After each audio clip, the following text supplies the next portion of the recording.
Hello everyone. We are doing chapter acids, bases and salts.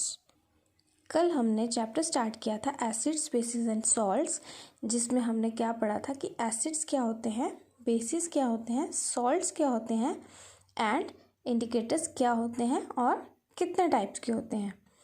आज हम पढ़ेंगे properties of acids या फिर आप कह सकते हो reactions of acids with different chemical substances.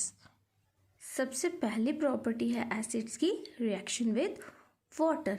जब भी एसिड्स को हम पानी में डालें तो वो क्या करते हैं, दे रिलीज H+ आयंस या फिर आप कह सकते हो they release H3O+ ions. Basically वो रिलीज H+ आयंस ही करते हैं, लेकिन ये H+ आयंस दोबारा वाटर मॉलिक्यूल्स के साथ कंबाइन करके H3O+ आयंस बनाते हैं, जिन्हें हम हाइड्रोनियम आयंस कहते हैं। जैसे फॉर एग्जांपल हमने हाइड्रोक्लोरिक एसिड को जब पानी में डाला तो हमें क्या मिला, H3O+ आयन और Cl- आयन। नेक्स्ट रिएक्शन है reaction of acids with metals या फिर आप कह सकते हो नेक्स्ट प्रॉपर्टी है एसिड्स की reaction with metals. Means metals के साथ कंबाइन करके एसिड्स क्या करते हैं, हम जब भी मेटल्स को एसिड्स में डालते हैं तो एसिड्स क्या करते हैं, मेटल्स में से हाइड्रोजन को रिमूव करके खुद उसकी जगह ले लेते हैं, या फिर आप कह सकते हो मेटल्स क्या करते हैं, हाइड्रोजन को उनकी जगह से डिस्प्लेस करके खुद वहाँ आते हैं और सॉल्ट की फॉर्मेशन करते हैं।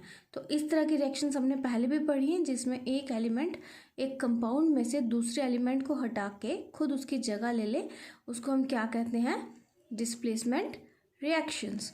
तो मेटल्स क्या करते हैं, एसिड्स के साथ जब रिएक्ट करते हैं तो दे फॉर्म डिस्प्लेसमेंट रिएक्शंस।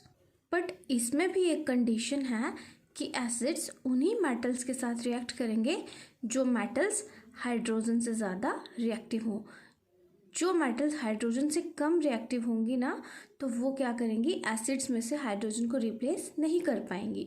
तो इसीलिए वही वाले मेटल्स एसिड के साथ रिएक्ट करके डिस्प्लेसमेंट रिएक्शन फॉर्म करेंगे जिनकी रिएक्टिविटी हाइड्रोजन से ज़्यादा हो, या फिर रिएक्टिविटी सीरीज़ हम कह सकते हैं, या फिर रिएक्टिविटी सीरीज़ या स्पेक्ट्रोकेमिकल सीरीज़ में जो हाइड्रोजन से ऊपर लाई करते हैं। नेक्स्ट प्रॉपर्टी है एसिड्स की न्यूट्रलाइजेशन रिएक्शन। हमने पहले भी पढ़ा है न्यूट्रलाइजेशन रिएक्शन क्या है, जिसमें एसिड्स और बेस आपस में रिएक्ट करके फॉर्मेशन करते हैं सॉल्ट और वाटर की। उस तरह की रिएक्शंस को हम कहते हैं न्यूट्रलाइजेशन रिएक्शन। तो एसिड्स क्या करते हैं, बेसिस के साथ रिएक्ट करते हैं और क्या फॉर्म करते हैं, सॉल्ट एंड वाटर।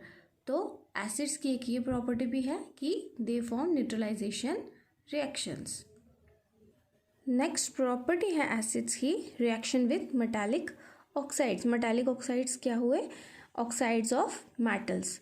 जब भी मेटल्स ऑक्सीजन से रिएक्ट करेंगे तो वो क्या फॉर्म करते हैं, मेटालिक ऑक्साइड्स। और मेटालिक ऑक्साइड्स जो हैं उनका नेचर क्या है, वो बेसिक इन नेचर होते हैं, इसीलिए क्या करते हैं, वो एसिड्स के साथ रिएक्ट करते हैं और फॉर्मेशन किसकी करते हैं, सॉल्ट और वाटर की। Again this is a neutralization reaction. तो मैंने यहाँ एग्जांपल दी है, हाइड्रोक्लोरिक एसिड ने जब कॉपर ऑक्साइड से रिएक्ट किया, इधर हाइड्रोक्लोरिक एसिड तो एसिड है और कॉपर ऑक्साइड जो मेटालिक ऑक्साइड है it is basic in nature. तो जब एसिड ने बेस से रिएक्ट किया तो इसने फॉर्म क्या किया, सॉल्ट एंड वाटर। इसके बाद नेक्स्ट प्रॉपर्टी है एसिड्स की reaction with metal carbonates. Acids क्या करते हैं, मेटालिक कार्बोनेट्स के साथ रिएक्ट करते हैं और फॉर्मेशन किसकी करेंगे, सॉल्ट, वाटर और कार्बन डाइऑक्साइड की। तो कार्बन डाइऑक्साइड जो है ये गैसेस इन नेचर है, इसलिए ये रिएक्शन से रिलीज हो जाएगी, मीन्स ये बाहर निकल जाएगी। जैसे मैंने यहाँ फॉर एग्जांपल ली हुई है सोडियम कार्बोनेट की विद हाइड्रोक्लोरिक एसिड। जब इन दोनों ने रिएक्ट किया, इन्होंने फॉर्मेशन किसकी की, सॉल्ट, सोडियम क्लोराइड सॉल्ट की फॉर्मेशन की, साथ में वाटर फॉर्म किया एंड कार्बन डाइऑक्साइड भी फॉर्म किया। Since carbon dioxide is gaseous in nature, तो ये क्या होगा, एयर में, एनवायरनमेंट में रिलीज हो जाएगा। एसिड्स की नेक्स्ट प्रॉपर्टी है reaction with metal bicarbonates. Acids metal bicarbonates के साथ रिएक्ट करते हैं तो अगेन क्या फॉर्म करते हैं, सॉल्ट, वाटर और कार्बन डाइऑक्साइड।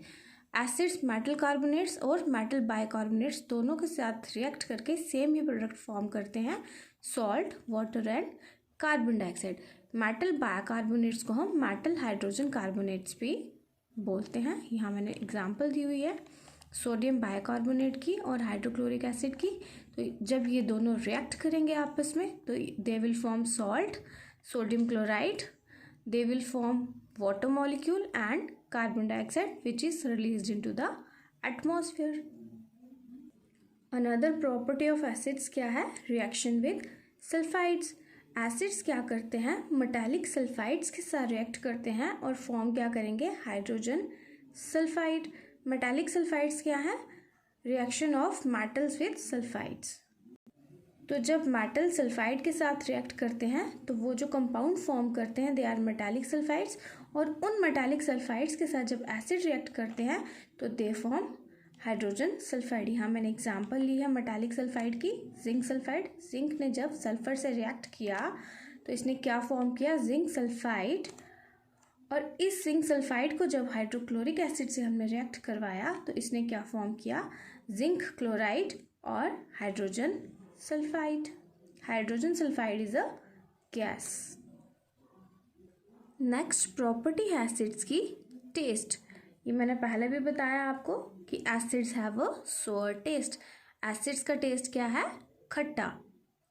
बट कुछ एसिड्स जो हैं वो कोरोसिव इन नेचर हैं, वो स्किन को जला देते हैं।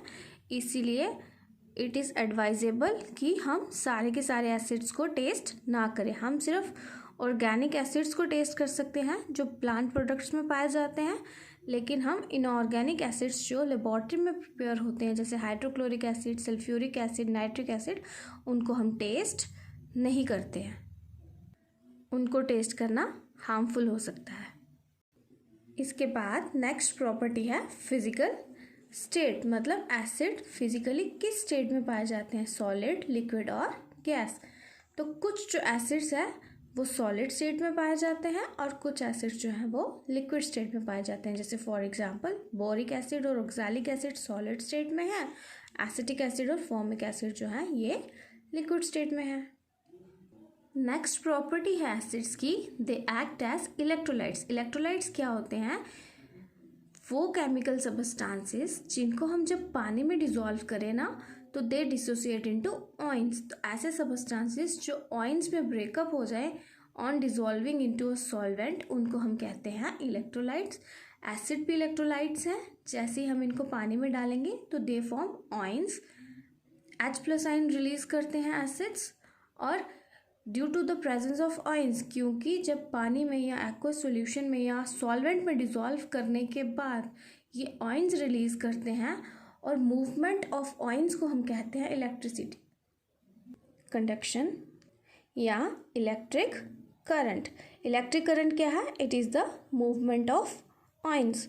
तो एसिड्स को जब एक्वस सॉल्यूशन में डाला तो उन्होंने ऑयंस रिलीज की और these ions are capable of moving whenever electricity is supplied to it. जब भी इलेक्ट्रिसिटी सप्लाई की जाएगी एक्वस सॉल्यूशन ऑफ एसिड्स को तो वो डेफिनेटली इलेक्ट्रिसिटी को कंडक्ट करेंगे due to the presence of their ions. Next property है एसिड्स की, एक्शन ऑन इंडिकेटर्स। इंडिकेटर्स वो सबस्टांसेस हैं जो केमिकल कंपाउंड्स का नेचर हमें बताते हैं, या फिर हम कह सकते हैं जो डिफरेंट टाइप के केमिकल कंपाउंड्स में मिक्स होने के बाद डिफरेंटली बिहेव करें। तो एसिड्स भी कुछ इंडिकेटर्स का बिहेवियर या इंडिकेटर्स का कलर चेंज करते हैं, वो मैंने यहाँ पे टेबल फॉर्म में दिया है। जैसे लिटमस में अगर हम एसिड्स डालें तो एसिड्स क्या करते हैं, लिटमस को ब्लू से रेड में कन्वर्ट कर देते हैं। अगर हम मिथाइल ऑरेंज सोल्यूशन में एसिड डालें तो मिथाइल ऑरेंज सोल्यूशन येलो से पिंक में कन्वर्ट हो जाती है।